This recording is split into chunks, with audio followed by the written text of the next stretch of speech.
Well, here we are. So this is, by my admittedly imperfect maths, episode 3 Yes. of the Neuromantics. And so far, we've actually had a bit of a break, haven't we? So we're coming back to it. So I'm trying to remember what we said in our first 2 episodes. But I think we talked quite a bit about memory and communication and narrative. And I think we're going to look a little more today at visual representation, sight and insight, or introspection. And I think the 2 things we've got to talk about complement each other quite nicely in that respect. Should we look at the scientific article first, which is by Rebecca Keogh, and I may have pronounced that wrong, and Joel Pearson, and it's quite recent, and it's called The Blind Mind, No Sensory Visual Imagery in Aphantasia. And would you like to introduce it? I was interested in this because I've been getting more and more interested in the relationship between perception, production, doing things in the world, and actually imagery, which is somewhere in between, imagining things that you do. Because one of the things that's becoming clearer over the time since I've been in academia is that actually imagery is quite complex and there's quite a lot of individual variation in this. And when I was doing my PhD, when somebody talked about imagery, they would without exception mean visual imagery. It never meant any other kind of imagery at all. And I can remember sitting in a meeting, we were having a conversation about, we were in a reading group around some new theory of sort of consciousness, and I became aware that everybody was talking about imagery that meant visual imagery, and actually I remember thinking, I don't have that. What? I think of imagery, I think of audio, sound. That's what I have pretty much all the time going on. So it's an interesting paper because it's kind of arguing a couple of quite interesting points about this. First of all, there's been an enduring argument and within the world of visual imagery to the extent to which people really do visualise things. Do you see something in your mind that is the same as seeing it in the world? Or is it a kind of description, some propositional representation of the same things that actually isn't fleshed out in that same way? And what they're arguing is actually that difference in the theoretical positions may stem from individual variation in how much people actually experience that sense. So the idea is that within visual imagery, and maybe with other kinds of imagery, there's a big variation, actually, the intensity and the kind of experience that people have. Some people do have something much more fleshed out and, quote, realistic, and other people do have something that's much more sparse and sort of descriptive in a sort of propositional style without having the perceptual attributes.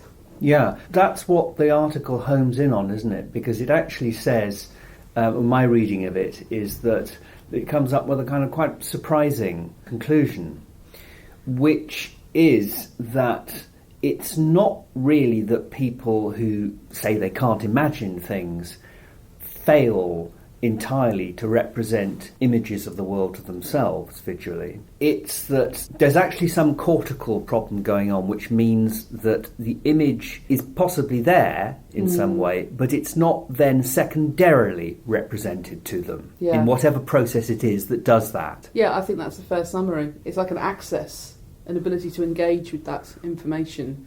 But they do. The really interesting conclusion is that although they can't, aphantasics, as they're called, although they can't seem to represent objects to themselves, and normally they're choosing 2-dimensional objects, there's these sort of patches with red and green on them, and they find that difficult to retain, they can do spatial tasks, which are neither clearly... it's a slippery area, isn't it? Is it a system of visual representation, spatial location in the mind, or is it something else assisted by propositional stuff or semantic stuff? And I just found that fascinating, because it seems to me if you were to think of that geometrically and say, well, I can think of an axis mentally, it seems to me that I can't really think of an axis geometrically without also thinking of some object around it. Yeah. So that the space around it becomes an object in itself, whether it's a globe or it's a square or something else.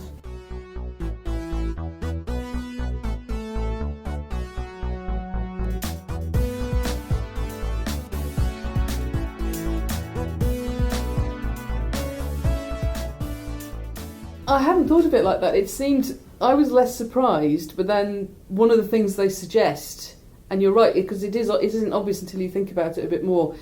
When we think about perception of visual stuff, and certainly also sound in the human brain, it doesn't mean one thing. And there are different networks associated with, in the visual system, the recognition of visual objects. That runs down the bottom of the brain. And that seems to be distinctly different from brain areas that are associated with spatial representation of where things are and how you would interact with them. So if you put your hand out to pick up your glass, you will actually anticipate with your hand the shape and the weight of that glass before you pick it up.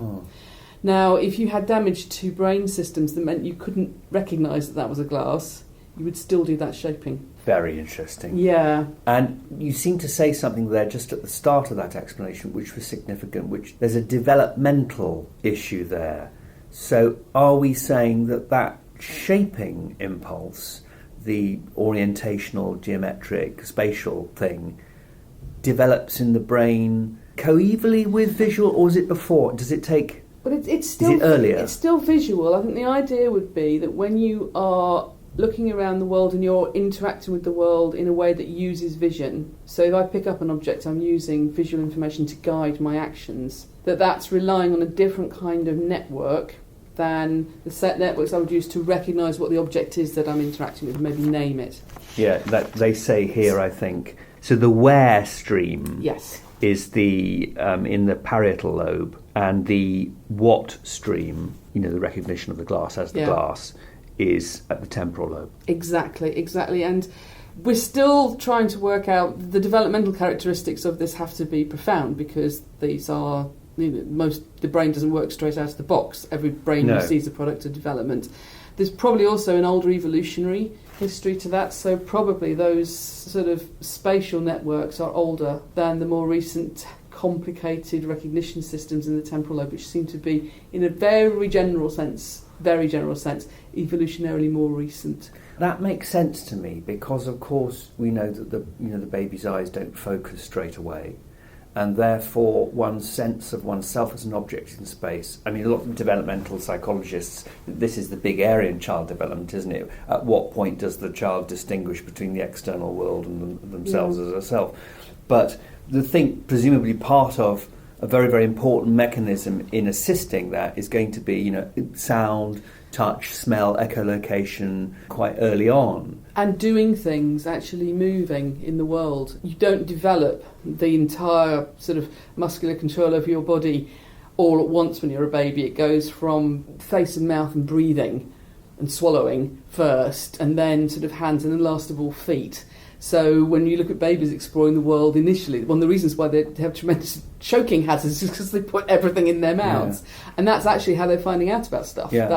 That is their sensory world, so it kind of then maps on from there. Yeah. Same as making sounds. You learn about noise in the world. Part of that is by actually making sounds yourself. There's an interesting relationship between the kind of stuff you can know about the world without having to ever do anything. So there are examples of people in the 1970s who'd grown up without any spoken language because they had brain damage at birth that meant they had tremendous motor problems, given foot typewriters that when they were invented in the 70s, and then by the end of the week were kind of writing completely grammatically correct, articulate written letters to the manufacturers suggesting corrections, so they've been sitting there understanding everything they heard and not able to say any of it because they didn't have the control for it. And other things you do seem to have to be able to act on the world to know about. So again, there's more than one thing going on. When we think about perception, there are different networks. Some seem to run off with different kinds of information. They play a different kind of role, and other ones are really important for, kind of guiding action and actually being in that room. What you're really kind of alluding to there, it seems to me, is the old contest between things that are hardwired and things that have to evolve. Yeah. I'm just thinking, when you're mentioning taste there, it's just a slight tangent, but I suppose partly as a writer, but also someone who's interested in history, I think that the examination of sensory stimuli contains within it, or holds, this sort of buried history of catastrophe and disaster. So, learning about the world through taste, which, as you say, a baby does naturally, and presupposes that they're essentially being fed mostly things that are palatable, actually as a human sense has an evolutionary history of disaster and tasting the wrong things and being poisoned and dying and finding out that those things aren't good for you and will not make comestible material and can't be ingested. So your sense actually I'm making a slightly sort of poetic, pointless point, but it has depth to it. Yes. It has an extraordinary temporal depth that goes down a very, very, very long way. I suppose what I'm just saying is that we think of the senses and we talk about them rather casually as part of our immediate phenomenology, but they're not. Rather like this problem of imagining things spatially without them being obvious objects, they move in historical space, Yeah. the senses.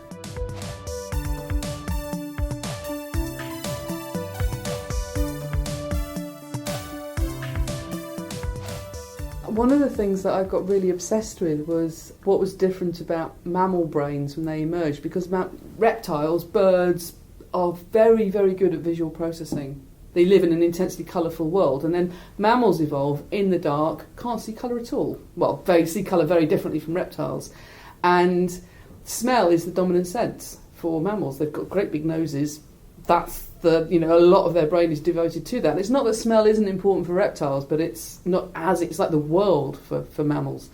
And then primates come along. Things are slightly different with sea mammals, we can think about that, but primates come along and suddenly sight and sound come back in, and much more of the brain's given over to that, much more of the real estate on the face is given over to the eyes, and the ears are processing sound quite differently from perhaps other mammals. And we get colour back via that route. But we still have this kind of link to taste and smell, which were once everything. They're still important, they're just much less important, they don't dominate. But they seem to have particularly smell, quite a different access to the brain. It's processed differently, it doesn't go through the thalamus, it literally just plugs straight into the brain.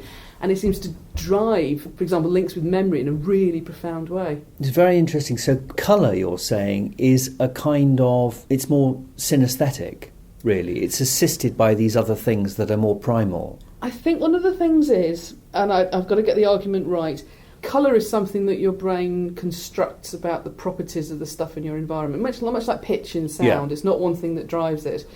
And in order to have the advantages that colour perception give you, I'm making this sound incorrect, but one of the benefits that primates get by having this more evolved is the wrong phrase, more complicated processing of vision information that gets them back to colour, which other reptiles and birds already have and other mammals mostly lost. It's a computed process. It's something that we add together, because we can make a Pantone colour chart and sort of map out colours. It doesn't tell you that's not what your brain does to work out what colour is. A lot of very complicated things feed into that. And it's like our experience of colour is something that builds on a more elaborated processing of visual information. Probably in the same way that pitch works in our brains. So our perception of pitch is something we're constructing over a number of different acoustic cues, and our experience of pitch is a consequence of that. There's not one thing you can point to in the environment that says that's the only thing that gives you a sense of pitch. You're not accessing that information directly. And that's probably different for other mammals, leaving sea mammals to one side. So dogs, pigs, they process sound and they use sound information, but they're not breaking it down in the same way. So, for example, I know there's a little bit of debate about this with occasionally, but pretty much no other mammal cares about music.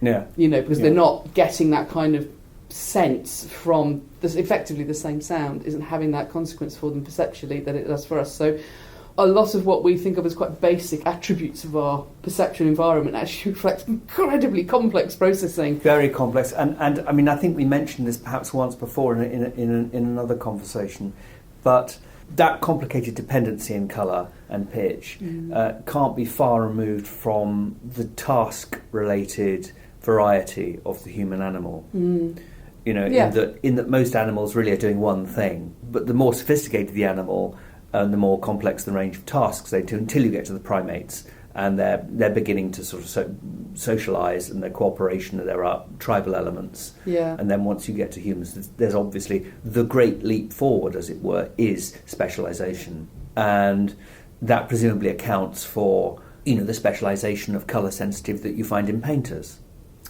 Which is a sort of obvious example. Yeah. Although, even there, that's quite an interesting one, isn't it? Because some painters aren't that sensitive to colour.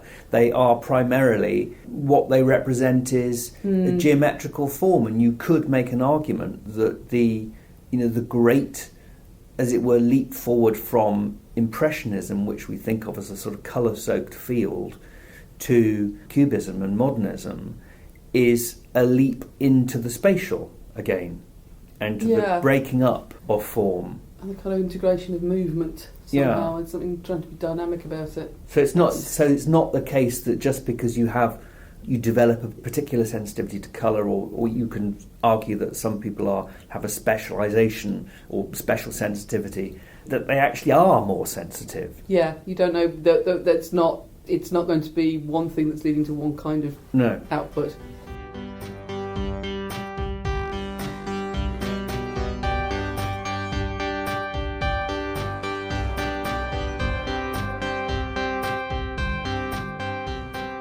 And I think the general point is very interesting about the sort of appearance of modern humans. Do you remember ages ago we went to that thing at the British Museum about art, when modern humans appeared, the things they started making? Yeah. The thing that really blew my mind there was you could kind of spot the appearance of modern humans because you just get this explosion of things. Yeah. They start making things and they want those things in some way to look more nice and more complicated and more different. There was a comb with horses built into it, which was just beautiful. Could have come from any point in human history, but it wasn't just a functional thing, it was a beautiful thing. And that seems to be, going back to this kind of point about specialisation and flexibility, it's not enough for humans we're not perceiving the world in a complex way. We are ceaselessly trying to change the world around us by then making things driven by that. You know, one that it's all a kind of technology, because we make stuff that's not just usable, but it's beautiful, and then we use it for other things, and it kind of, it's like an endless cycle of. And you're also always trying to add this, coming back to this issue we started with. You're always trying to add your mental representation of something, your mental imagery, to the artefact.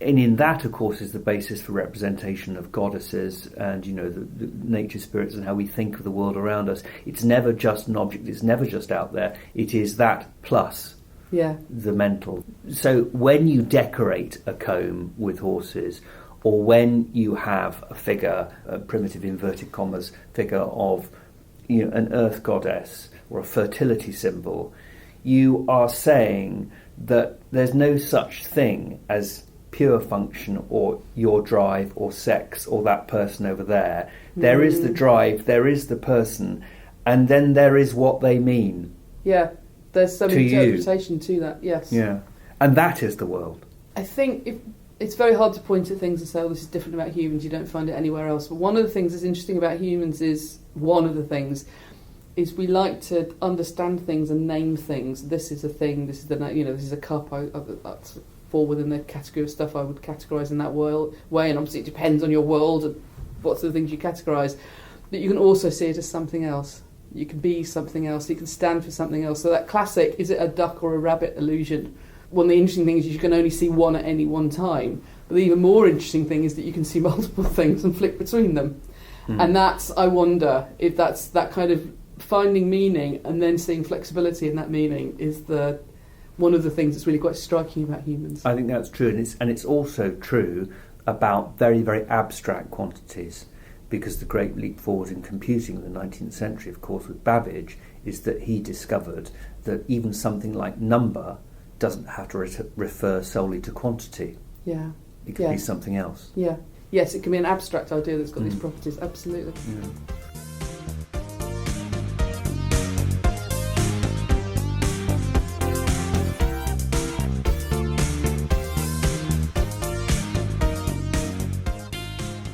Can I ask you just another, before we leave this piece?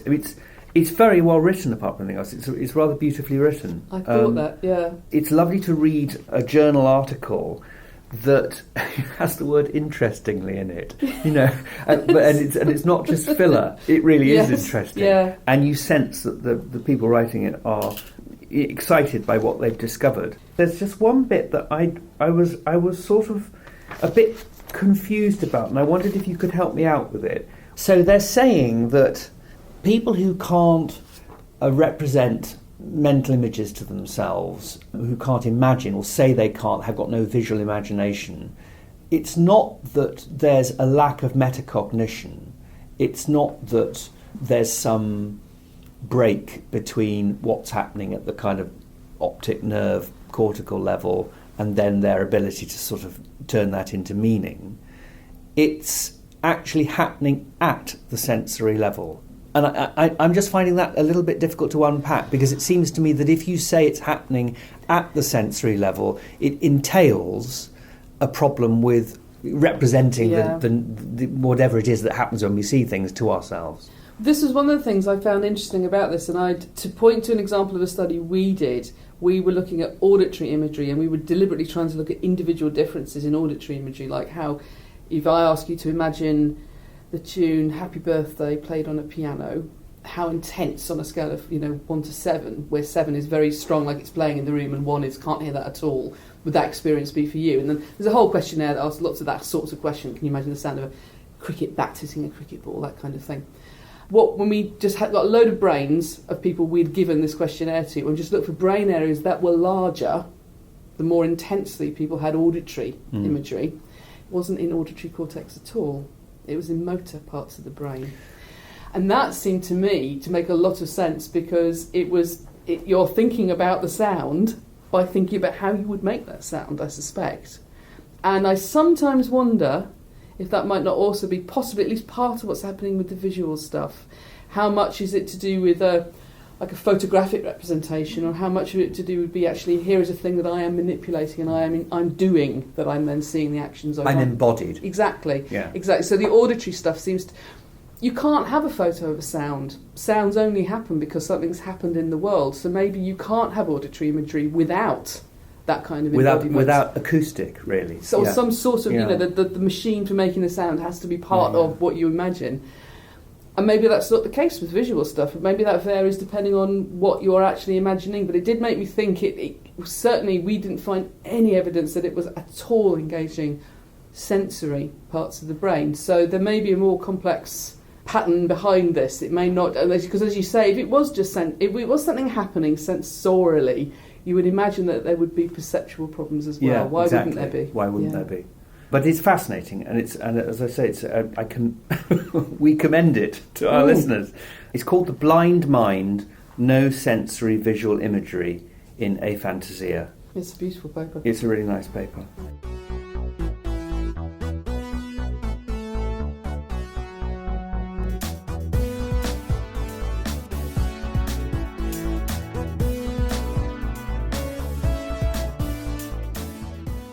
So we're going to come to this story by Saki, which is the thing I've chosen, called The Lumber Room, which apart from anything else is very funny. But I thought we might come to it just via something else that I would sort of introduce left of field, which I think has some bearing on, the blind mind, what we've been talking about, and how we represent things to ourselves, which is Milton, famous case of the blind poet, 17th century, who writes this great ambitious English epic called Paradise Lost, which is his attempt to justify the ways of God to men, as he says, but it's also an attempt to justify his republican fervour and the Civil War. And I wanted to ask, I'm not assuming that you read Paradise Lost, don't worry, there's no questions on that, but Rising but it's a fantastic poem, it's extremely exciting, and it is saturated with very, very peculiar compensatory sensory detail. I think in part because God is ineffable, and there's that whole contest in religion which just goes through all the denominations about how far we're able to represent the ineffable, how far it's the right thing to do without turning him into an idol.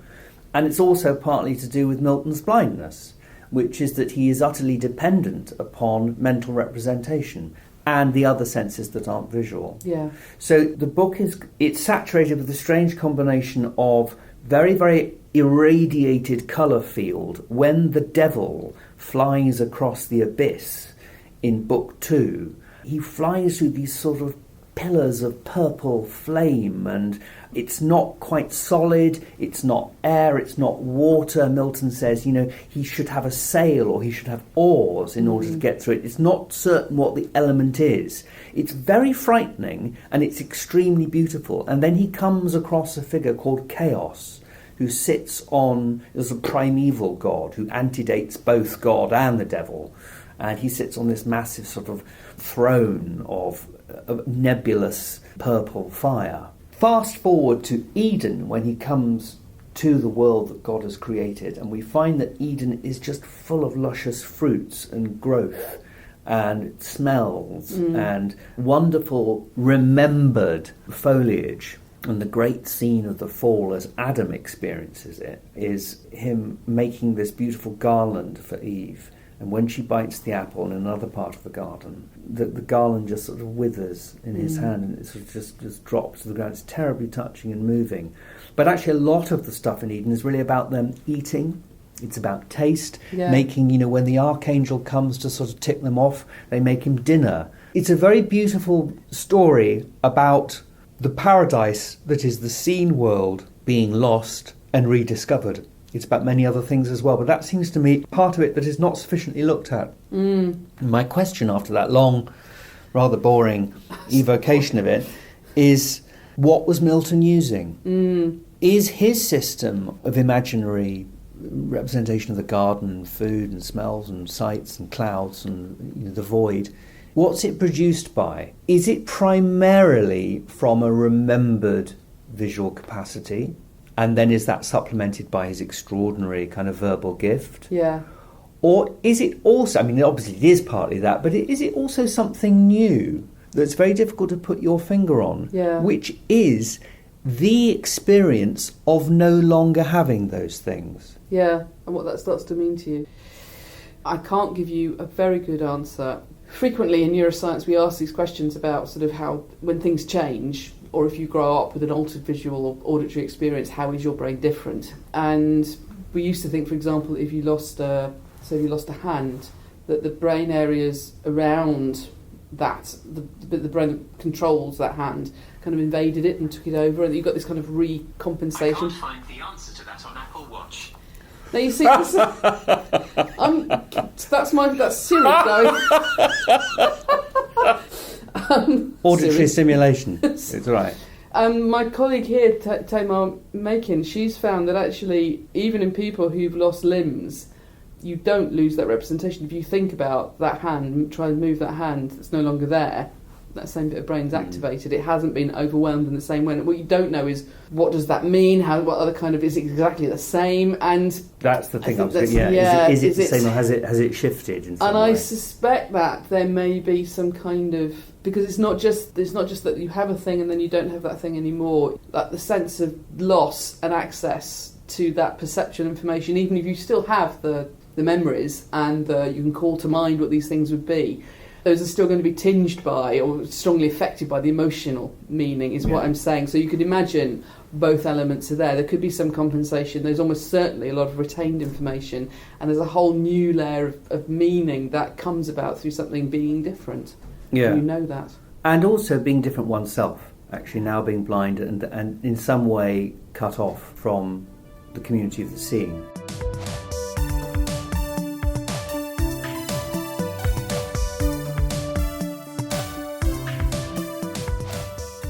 Which does lead us on to this really interesting, I think on a number of levels, story by Saki, who is, one of those one-word authors whose real name was Hector Hugh Munro, who died in the First World War in 1916. I think he was in his mid-40s when he died. And he wrote a lot of extremely funny, very macabre as well, short stories. He's one of those writers where the oeuvre keeps sort of cycling back into fashion over years. He disappears for a bit, then he comes back again. He's found by people like Roald Dahl. There wouldn't have been Roald Dahl without Saki. That's why, and indeed, arguably, there wouldn't have been Noel Coward without Saki. Very, very funny, short, pithy, and although they're really all appear to be about social observation. So this is about a young boy staying with his aunt. We don't know whether he's lost his parents or it's just he's there with it's not his aunt actually, he's with his cousins, and the aunt is the cousin's aunt. And it starts with him putting a frog in his bowl of bread and milk. And he says, there's a frog in my bread and milk. And the aunt says, don't be so ridiculous. But of course he's put it there himself. And there's this lovely thing where he says, The dramatic part of the incident was that there really was a frog in Nicholas's basin of bread and milk. He'd put it there himself, so he felt entitled to know something about it. The sin of taking a frog from the garden and putting it into a bowl of wholesome bread and milk was enlarged on at great length, but the fact that stood out clearest in the whole affair as it presented itself to the mind of Nicholas was that the older, wiser and better people had been proved to be profoundly in error in matters about which they had expressed the utmost assurance. It's actually about verbal evidence. Yes. And what's really happened. Yeah. And there's always this level to Saki's stories, which is psychologically so fascinating, because as it develops, it turns out that this is one of his very, very clever children who has got an ulterior motive for doing the things he does. So he wants the aunt then to believe. She invents an expedition to punish Nicholas for putting a frog in the bread and milk, and the expedition is to take the other two children to Jagborough Sands. But he doesn't want to go anyway. He doesn't want to join in. He is quite happy to stay at home, so he doesn't feel he's been punished at all. The aunt thinks that he's going to try and get into the gooseberry garden. He is content for her to think that that's what he wants to do, because what he really wants to do is get into the lumber room. And there he does this weird thing where he looks at that painting. What did you make of the whole thing? It's a sort of... I absolutely loved it. It took me a couple of goes to get into it. I didn't know how to read it. I'm not a very skilled reader, and I tend to skip things. Oh, what's going on here? You know, hang on, there's a frog. No, I need to go back to the start here. What? You know? But I got a kind of a couple of points in this, a real kind of shock of familiarity in that the accuracy with which a kind of child's perspective on what they want to do and what they find interesting when they get to do what they want to do can be so very much at odds with what adults think children will want to do and where they might go.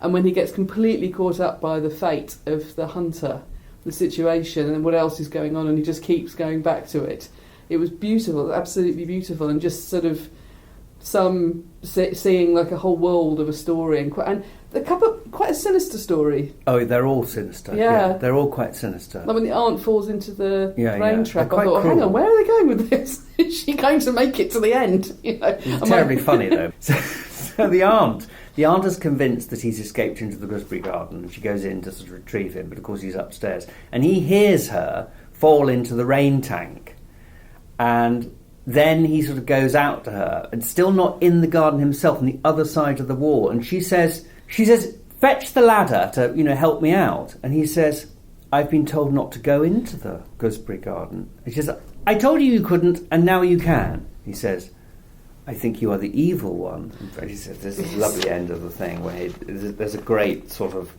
Your voice doesn't sound like Aunt, subjected Nicholas. You may be the evil one, tempting me to be disobedient. Aunt often tells me that the evil one tempts me and that I always yield. This time I'm not going to yield. Don't talk nonsense, said the prisoner in the tank. Go and fetch the ladder. Will there be strawberry jam for tea? Asked Nicholas innocently. Certainly there will be, said the aunt, privately resolving that Nicholas should have none of it. Now I know that you are the evil one and not Aunt, shouted Nicholas gleefully. When we asked Aunt for strawberry jam yesterday, she said there wasn't any. I know there are 4 jars of it in the store cupboard because I looked, and of course you know it's there, but she doesn't because she said there wasn't any. Oh, devil, you have sold yourself. It's beautiful. And it's lovely that he doesn't push it too far. He sort of draws back. That's it. And the story's over pretty quickly. It's only 3 pages. Yeah. And they're all quick like that. The whole thing is about... and the reason I think it links quite nicely with the blind mind idea is that it's about, at a serious level, that's very funny in the dialogue, it's about his inner world. Yeah. And it's about the way his inner world is so much more important to him and so much more satisfying than the outer one. The gooseberry garden is out there. Yeah. It may have gooseberries in it, but, it's part of being treated like a child that's what he's supposed to be interested in. In fact... He wants to go into the internal part of the house, i.e. his mind. He wants to go into the lumber room to see what's there. So it's a retreat and a discovery, and I think that has a lot to do with the fact that Saki was homosexual at this time, after the wild trials, after various scandals. This is about someone who is content to watch and to watch internally Yeah. the way things change, and doesn't necessarily want to act in the world, because to Yeah. act is to contravene stupid law, There's danger. is danger. Yeah. And it's stupid danger. It's not true authority. So it's quite a critical, and I think quite an advanced, and perhaps not fully conscious exploration Yeah. of, a developing gay mind. Yeah. At least that's how I read it. I mean, without being too political with a big P about it, I think it's Nicholas has a secret. Yeah. Yeah. And the secret is that he's not who his aunt thinks he is. Yeah. He's got this other thing he wants to do that the general perception of children doesn't allow for. And he's interested in this huntsman in the painting. And the huntsman, he's in a tight corner. He's a male, he's an attractive, sort of athletic male figure who's in a tight corner because he's about to be devoured by wolves. Yeah. And the huntsman is I think, another sort of slightly Snow Whitey figure, he's been given a task in the picture to be a huntsman, but it looks like it's going to fall apart. It looks like he's going to be killed. That was quite striking, because it wasn't just that he got caught up in the story on the tapestry. It was exactly that, what the story is, and that he's sufficiently interested in the man and worried about the man that he's trying to come up with a way that the story could end that would be all right. Yes. And it's quite a complex emotional intensity there, which isn't. I'm not saying children don't get that, and it couldn't happen, but it's. I think you're right. I think that is feeding into kind of a fear for somebody and trying to find a way that the story could end well for them. And how can you turn your secret that you have into a powerful thing? Yeah. How can it be something that works for you and for others? Yes. In other words, how can it close out the story? Yeah. Bring it to conclusion? Yeah. How can it operate safely in the world and productively? That crops up a lot in Greek stories and Greek myth. How can these sexually irresponsible labile figures have an effect in the world that ends up restoring balance? It's a sort of thing that comes up again and again in myth. Myth is very important to Saki's literary world, and a lot of the macabre stories have roots in Anglo-Saxon myth and sort of green man figures and so on. So it's an extraordinary world, and like all interesting writers, it's sort of a one-off. Although you can point to various sources. Myth is one. I think Victorian poetry, Browning is another. And you can see other people who are highly influenced by Saki, like Sylvia Townsend Warner, in the 20s and 30s and subsequently.